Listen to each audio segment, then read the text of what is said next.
On the evening of July 17, 2023, what began as a routine traffic stop in Rockford, Illinois, slowly turned into a chain of events for a 33-year-old local resident, Lamar Bell. ISP troopers stopped Bell's vehicle near the intersection of 10th Avenue and Kishwaukee Street, initially for what appeared to be a minor equipment issue. Keep your hands up in the roof. What's your deal? Shut the car off. Shut the car off. What's your deal? I'm scared. What are you scared of? Post 39. 80 post 39. You do. How? Stand over here.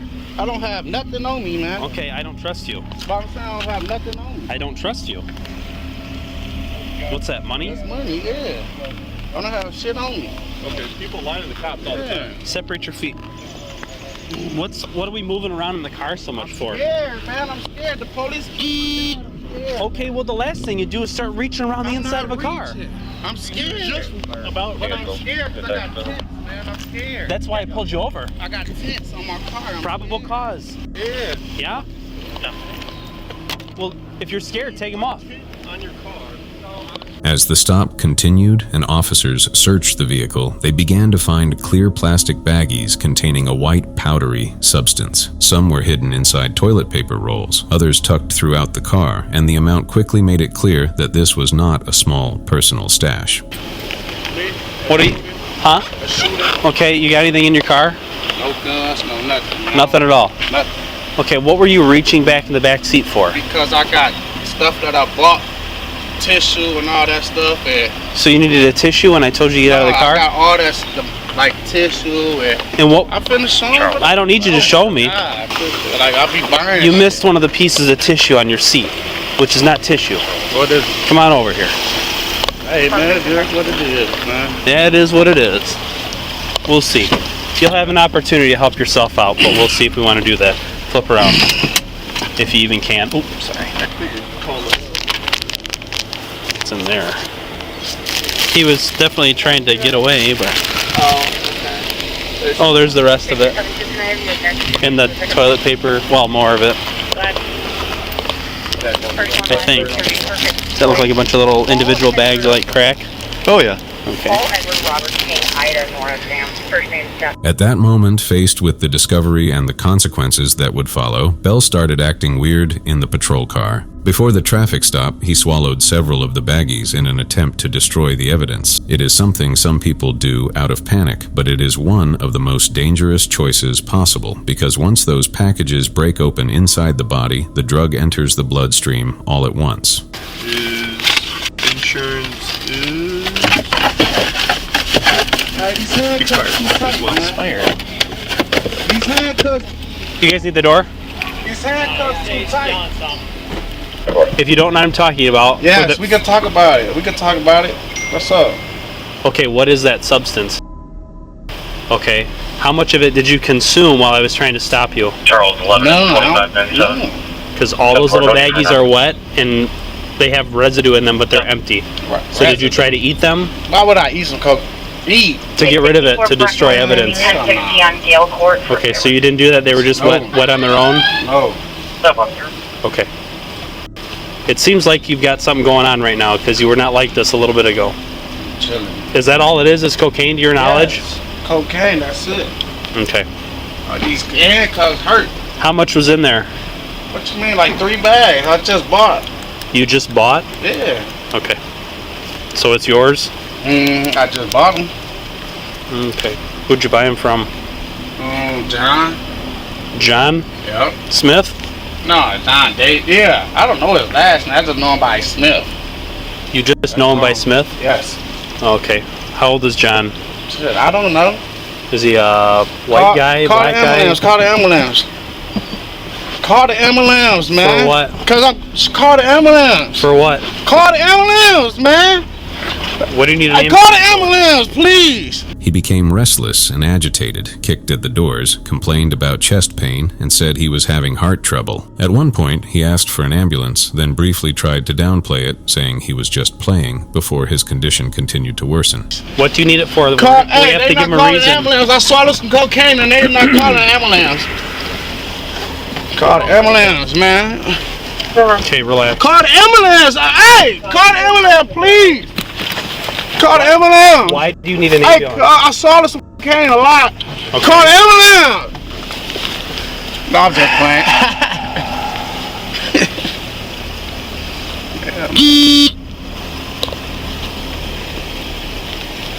How much of that did you swallow? I didn't swallow nothing. I bought 4 bags. 3 bags. There's like I 7 did or 8 one. there, and there is like 3 left. Probably snorted them. I snorted. I need the hospital for us. Swear to God. I need the hospital for. Hey! Call the ambulance! Call the ambulance, please! Hey, call the ambulance! Why are you screaming? Call the ambulance! You just I told swear us to you were God! getting a minute. Call the ambulance! I swear to God! Call the ambulance. That's right. Okay, we're gonna shut the door and let you relax here for a minute, Hold on, okay? please don't. Please. I swear to God. You need to relax. I swear to God. Call the ambulance. Call the ambulance. Hey, we Get will. the ambulance. Stop! Hey, I need the ambulance. okay. I need Stop. the ambulance, Stop. please. Please, Can man. you guys get Please. the roll? Please call the ambulance. Please. Please call the ambulance. Please. Hey, call the ambulance. Hey. We're gonna get you. Hey. Hey, you gotta let us unbuckle you. I need that. Troopers requested medical assistance, and paramedics arrived within minutes, providing aid at the scene before rushing him to the hospital. However, during the ride, Bell suffered a seizure, and despite emergency efforts, he was pronounced dead shortly after arrival. Later toxicology results revealed extremely high levels of cocaine in his system, far above what is considered fatal. An autopsy recovered more than 40 baggies from his throat and stomach, containing roughly 17 grams in total, and found no signs of trauma or excessive force. After reviewing body camera footage and medical findings, the Winnebago County State's Attorney announced in November 2023 that no criminal charges would be filed against the officers, stating they had requested medical help once Bell's distress became clear. Bell's family, especially his mother, struggled to accept the outcome, expressing deep grief and questioning how quickly the danger was recognized even after footage was released. Attempting to hide drugs by ingesting them is one of the most dangerous decisions a person can make. No matter how fast help arrived, the damage was already done. On January 26, 2025, a 40-year-old woman was driving through Oklahoma City when she was pulled over for an expired tag. What started as a routine traffic stop would become one of the most disturbing allegations ever made against an Oklahoma Highway Patrol trooper.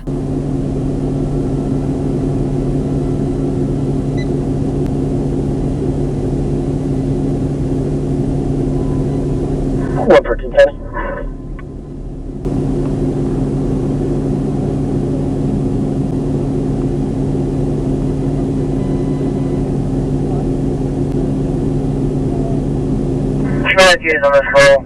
Looks like day shift was out here earlier today, saying he doesn't meet her there for EOD, but his mental health is starting to decline. The trooper who stopped her was 27-year-old Yarquez Evans of the Oklahoma Highway Patrol, working in a marked cruiser near Southeast 29th Street and South High Avenue.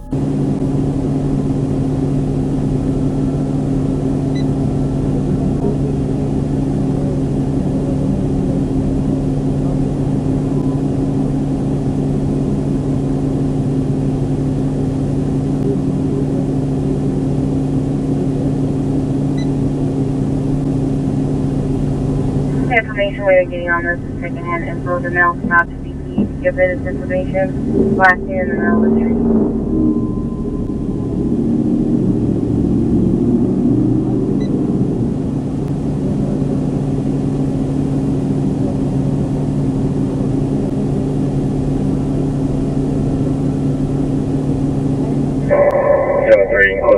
On the disturbance, I'll drive around. Yeah, fine. 10-4.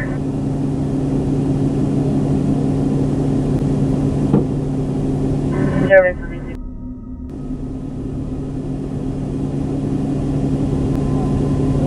It looks like it's around the corner of bypass and 48th, just west of Wilbur.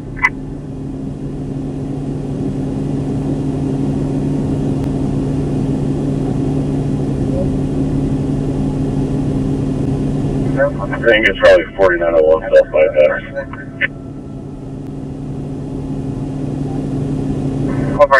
Southwest 28th and Walker. I'm certain you have 30 meters on that.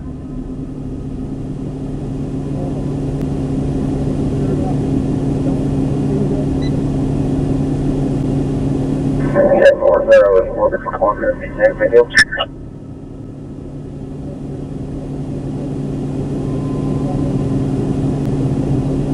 Okay, 160. 164th just to the south on Queen Charles Paul 825.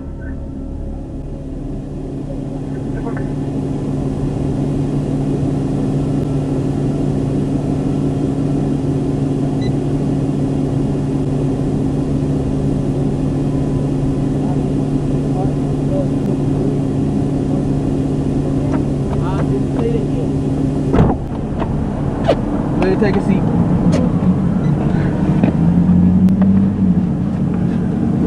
Not yet. Go ahead, just take a seat.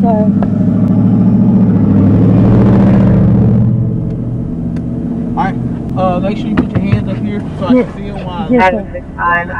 Yes, sir. Like I said, there was a pipe in the front, too. Okay, I remember you said that. Put your hands up there. Thank you. Go for 65. You ran a light. Yeah, I'm on 29th and High. Why did you get pulled over? The out-of-date tag. Oh my God, what car are you in? The new Suburban. Oh, you have a shield. I don't think I'm going to jail, but I don't know. Evans approached her car, checked her information, learned that her license was suspended and that she had no insurance, and then placed her in the back of his patrol vehicle while he searched her car after she admitted to having drug paraphernalia inside. Other troopers arrived briefly to assist, and after some time, no citations were issued, and both vehicles were seen driving away.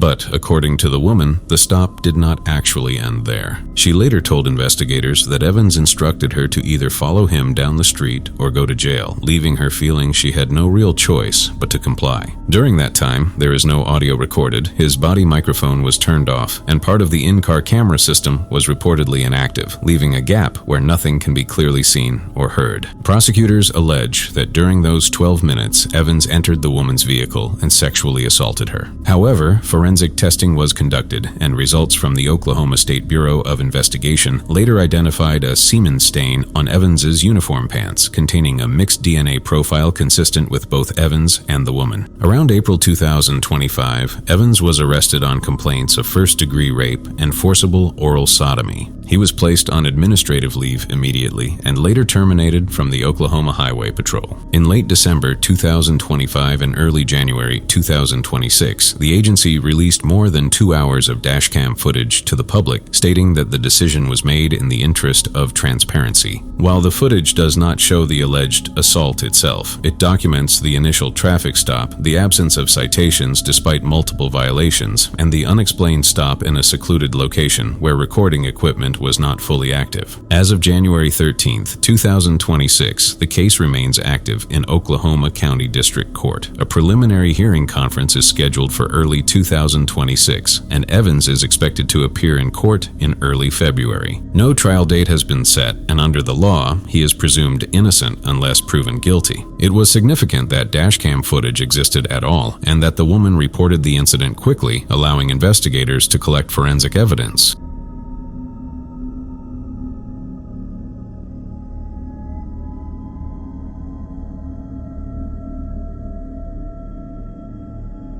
On December 5, 2025, a 75-year-old woman named Jeanette Markin was standing at a crosswalk in downtown Seattle, doing nothing more than waiting for the signal to change when an ordinary moment suddenly turned into something that would permanently alter her life.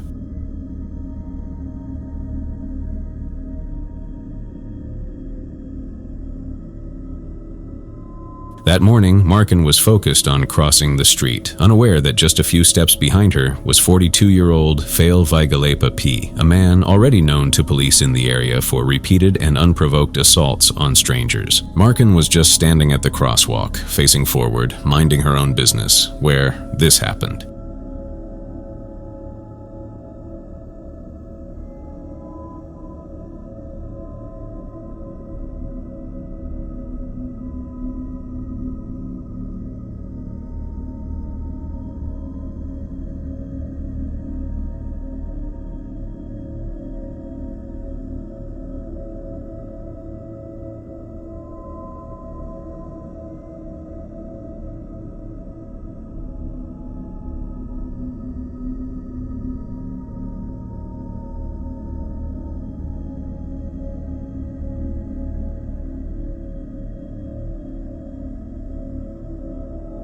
Without any warning, without any exchange of words, and without any visible provocation, he grips the board with both hands and swings it with full force into the side of her face, striking her directly in the eye. He was holding a wooden board with a large screw protruding from one end, an object that looks crude but dangerous. The impact is immediate and so severe that the screw pierces her right eye, fractures her nose, breaks her cheekbone, and sends her collapsing to the ground as blood pools on the sidewalk. P, meanwhile, simply drops the board and walks away from the scene, calm and unhurried, as if nothing out of the ordinary has just happened. However, witnesses quickly pointed police in his direction, and officers recognized him almost instantly, arresting him just a block away.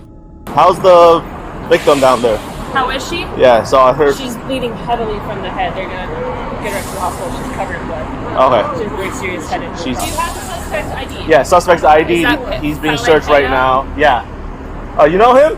Oh, he's notorious for random assaults on 3rd Street. Oh. Who is this guy? Is he? He's a regular. He usually punches. I guess today he decides to escalate things way worse than his usual. Where is he usually? He's usually just up and down 3rd. But he's usually further up to 3rd. Like 3rd Pike, 3rd Pine Ave. That's the sticky. I would maybe do assault 1. That's probably her blood. I'll go over assault 1 and prosecutor can handle the rest. He said he wants to take his chances in jail, didn't want to speak to us. Was that? I take my chances in jail. You see, people are aware of his crimes. He was a familiar figure who had assaulted others before, but this time, the violence escalated far beyond anything they had previously witnessed. P had a long and troubling history that stretched back years, including a felony assault conviction in 2012 for stabbing someone, multiple misdemeanor assault convictions after that, and 8 separate jail bookings in 2025 alone for offenses ranging from assault to weapons violations and property damage. Yet despite all of this, he was still moving freely through the same streets as everyone else. Markin was rushed to the hospital where doctors confirmed that she had suffered permanent blindness in her right eye, multiple facial fractures, and injuries that would require surgery, long recovery, and ongoing care. Out of nowhere, out of like a crazy person decided to destroy one life. It's like since she's saying that a lot of people help her and they were bringing her a lot of clinics to stop the bleeding. Cannot work anymore.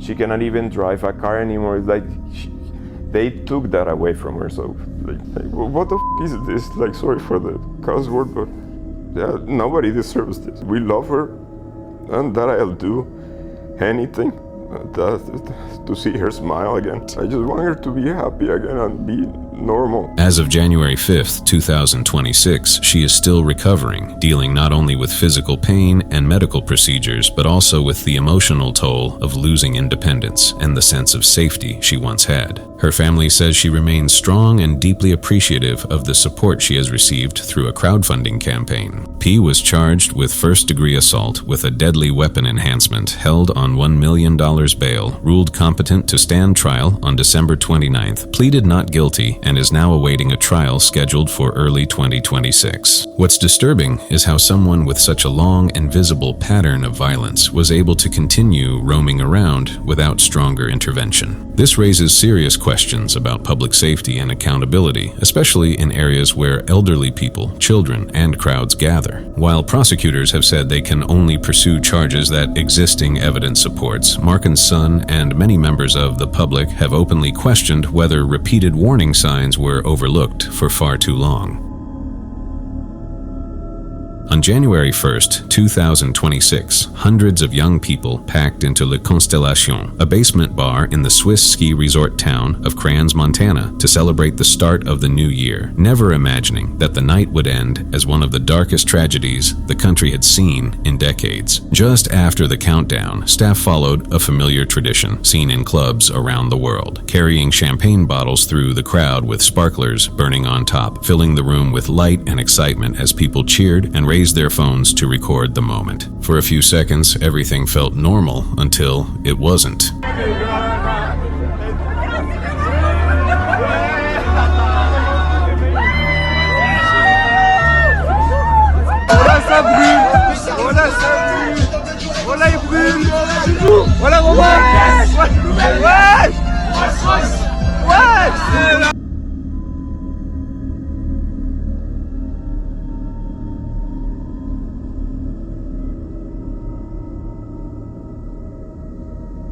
But in the tightly packed basement, those sparks drifted upward and touched exposed foam insulation on the ceiling, material that should never have been left uncovered in a public space. In a moment, cheers turned into screams, and the thick smoke filled the space, making it hard to see or breathe, and people rushed blindly toward the narrow staircase they knew, unaware that another emergency exit even existed. In the panic, bodies pressed together, people fell, windows shattered, and the temperature climbed rapidly as the fire consumed everything above them.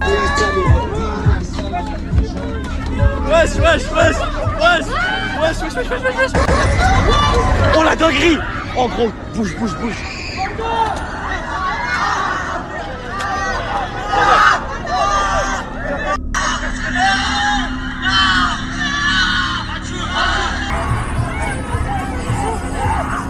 When firefighters arrived, the scene was already devastating. 40 people had lost their lives, many of them local teenagers, with the youngest victims just 14 years old. More than 100 others were injured, suffering from severe burns and smoke inhalation, with some still fighting for survival in the days that followed. By early January 2026, all victims had been identified, and investigators began examining how such a disaster could happen so quickly in a modern resort town. However, early findings pointed to several failures, including highly flammable ceiling materials, poor visibility of fire exits in a basement venue, and the use of open sparklers in an enclosed, overcrowded space. What makes the tragedy harder to accept is how avoidable it was. A simple celebration tradition combined with ignored safety risks turned a night meant for joy into irreversible loss. Many are now questioning how basic fire safety standards were allowed to be overlooked, and whether stronger rules will finally be enforced to prevent something like this from happening again. On the evening of December 19th, 2025, during rush hour, a 27-year-old man named Chang Wen walked into Taipei Main Station, and within minutes, one of the busiest places in Taiwan was thrown into chaos.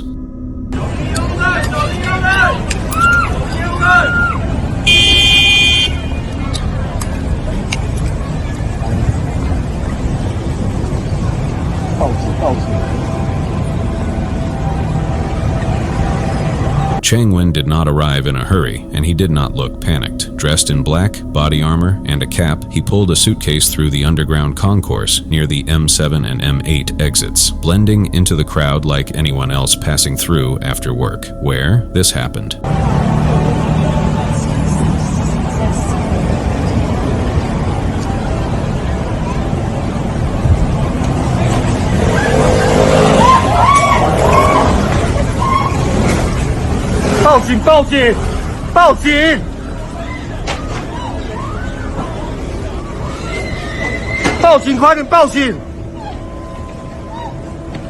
One by one, he threw the smoke across the concourse. At first, some people thought it was a drill or a malfunction, but that confusion lasted only seconds. In the middle of the panic, a 57-year-old man named Yu Chia Chang stepped forward and tried to stop him. Yu managed to confront Chang, but was stabbed in the neck and later died in hospital. His actions likely gave others the time they needed to escape. Chang continued moving north through the underground passages, throwing more smoke grenades as he ran. Along the way, he left behind a bag filled with unused weapons, including additional smoke grenades, Molotov cocktails, tactical gear, and extra knives, evidence that he had planned far more violence than what had already happened. He eventually surfaced near Zhongshan Station, an area known for shopping and nightlife, where the streets were still crowded. Outside the S-Lite Spectrum Nangsai department store, he threw more smoke grenades into the open air, then entered the building, attacking people on the sidewalk and inside the store across multiple floors. Witnesses described scenes of confusion and fear, with people running into shops, locking doors, and hiding wherever they could. Police responded quickly, but the smoke and the number of people made it difficult to locate him at first. Chang made his way to the rooftop of the 6-story building.